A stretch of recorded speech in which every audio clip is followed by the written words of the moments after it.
সেই পুরনো রাজবাড়ির উত্তরাধিকারী ছিল অনিক, শহরের এক তরুণ লেখক। একদিন ডাকযোগে আসে এক অদ্ভুত চিঠি, পুরনো কাগজে লেখা, কালি প্রায় মুছে গেছে। তুমি এসো, অনেক কথা বাকি, সময় কম, তোমার ছায়া। অনিক ভেবেছিল কেউ ঠাট্টা করছে, কিন্তু চিঠির খামে ছিল তার ছোটবেলায় হারিয়ে যাওয়া মায়ের কাগজের গন্ধ, যেটা সে ভুলতে পারেনি। কৌতূহল আর এক অদ্ভুত টানেই সে পৌঁছায় গ্রামে, সেই রাজবাড়িতে। গেট খুলতেই বাতাসে ভেসে আসে কাঁচ ভাঙার শব্দ আর পুরনো কাঠের মেঝেতে ধীরে ধীরে পায়ের শব্দ। বাড়ির ভেতর সব জিনিস যেন থেমে আছে এক শতাব্দী ধরে। দেয়ালে একটা আয়নায় হঠাৎ অনিক দেখতে পায়। তার পেছনে দাঁড়িয়ে আছে এক নারী, যার মুখ তার মায়ের মতো, কিন্তু ফিরে তাকাতেই কেউ নেই। রাত বাড়ে, রহস্য ঘনিয়ে আসে।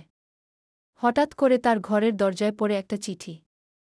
এইবার লেখা, তোমার প্রশ্নের উত্তর পাবে তৃতীয় তলার আয়নার ঘরে। কিন্তু সাবধান, ছায়া সবসময় সত্য বলে না।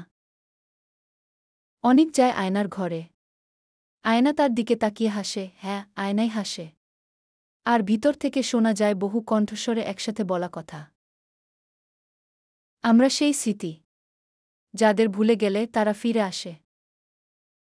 ঘড়ির কাঁটা থেমে যায়, চারদিক নিঃশব্দ। আর আয়না থেকে বেরিয়ে আসে ছায়ার দল, যাদের মুখ নেই, শুধু চিঠি হাতে। শেষ দৃশ্য।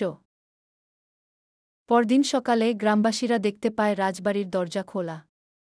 ভেতরে কেউ নেই, শুধু পড়েছিল একটা চিঠি, যেটাতে লেখা, আমি হারিয়ে গেলাম, কিন্তু এখন আমি জানি ছায়ারাও একদিন আলো চায়।